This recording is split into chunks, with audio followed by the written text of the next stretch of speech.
Okay, so this is just going to be, since it's day 11, it's the day of the devil. I'm just going to do a second video because I really want to talk about what I want to talk about.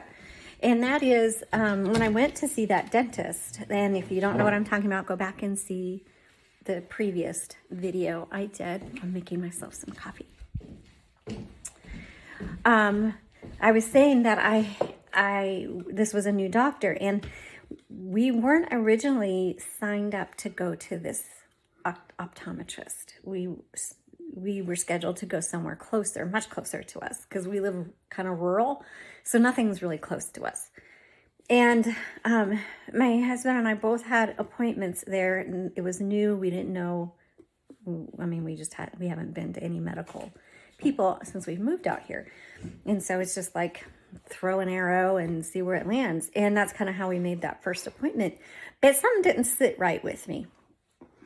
And I have learned as I get older to pay attention to that. And that goes into another video that I want to do about how the Holy Spirit talks to us. For those who are believers in Jesus,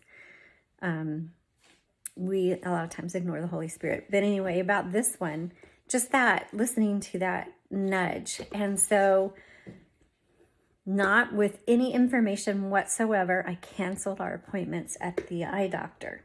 And, and they were like, are you sure? Are you okay? Do you want to reschedule? And being able to say no without giving an explanation. Normally I feel like obligated to tell people why I do things, and nobody needs to know, honestly. And nobody should press us. And in the same instance, we shouldn't press others. When somebody gives us a decision or says no to us or says this is what they're going to do, why do we think we deserve the right to know their motives?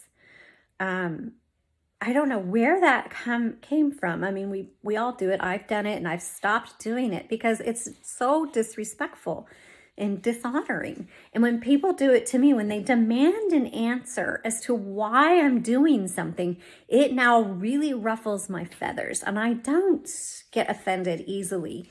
And that doesn't offend me. I mean, in a way it does, but I now no longer feel like I owe anybody an explanation. So I either will get quiet, change the subject, or just say, that's just my choice.